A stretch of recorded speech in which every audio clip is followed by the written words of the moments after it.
In the darkest corners of human folklore, where death's veil grows thin, there exists a being that defies the natural order itself. Neither fully dead nor truly alive, it walks between worlds with vengeance in its hollow heart. I speak of the Revenant.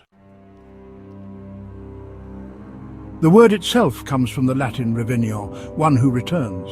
But this is no joyful homecoming. This is damnation incarnate. Unlike common spirits that might linger due to unfinished business, the Revenant returns with purpose, with hunger, with rage. It is driven by an all-consuming need that transcends death itself, the need for retribution. Imagine, if you will, a moonless night in medieval Europe. A freshly dug grave in consecrated ground begins to stir. The soil cracks as pale, bloated fingers claw upward through packed earth. What emerges is a mockery of the person once laid to rest.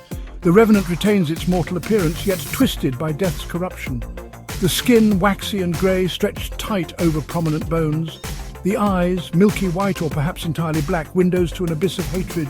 And the smell, the unmistakable sweet rot of death that no amount of perfume could disguise. But appearances can be deceiving. Despite their corpse-like state, Revenants possess strength far beyond that of living men. Doors and locks cannot stop them, distance cannot deter them. They are single-minded in their pursuit. Historical accounts speak of Revenants rising primarily from those who died violent deaths, those consumed by unresolved bitterness, or those who committed terrible sins in life. The innocent wrongfully executed, the murder victim denied justice, the cruel landlord who tormented his tenants, all candidates for this terrible resurrection. What makes the Revenant truly terrifying is its intelligence. Unlike mindless zombies of modern fiction, the Revenant retains all the cunning and knowledge it possessed in life.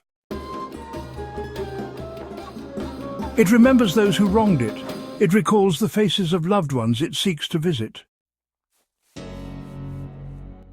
It knows precisely where to find its targets.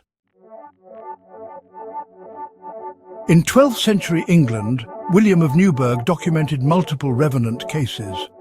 One account tells of a man who, suspecting his wife's infidelity, hid in the rafters of their home to catch her with her lover. When he fell and died from his hiding place, he returned nights later, a Revenant intent on tormenting not just his widow but the entire village.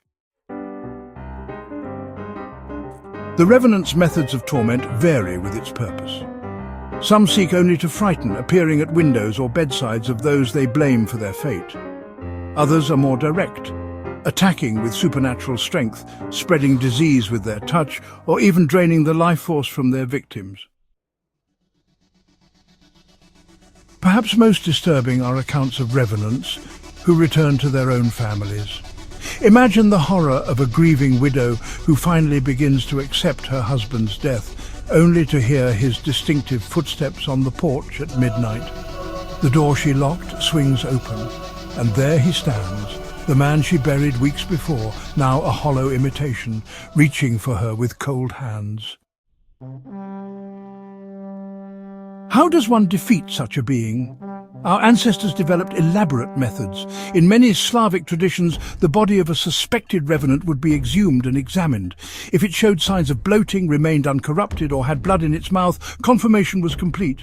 The corpse would then be staked through the heart, decapitated, burned, or all three. The ashes would be scattered in running water, ensuring no physical form remained to house the vengeful spirit.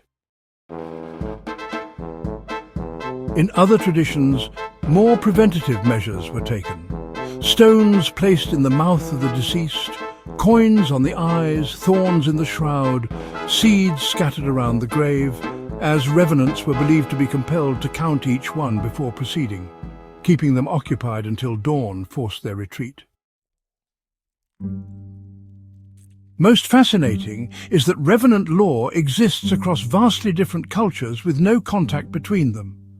From the Draugr of Norse mythology to the Jiangshi of China, from Eastern European strigoi to certain manifestations of the French loup-garou, all share core characteristics of physical return from the grave with malevolent purpose. This universal fear suggests something deeper in our collective psyche, perhaps the primal dread that death itself might not be the end of suffering. Or worse, that those we wrong in life might someday return to collect their due. Modern interpretations have sanitized revenants into romantic anti-heroes or tragic figures, but the original accounts speak only of horror, of villages abandoned after revenant hauntings, of families destroyed, of terror so complete that entire communities would dig up their dead to mutilate the corpses of suspected revenants. So tonight, as darkness falls, consider this. What debts have you left unpaid? What promises remain broken? What grievances might follow you beyond the grave?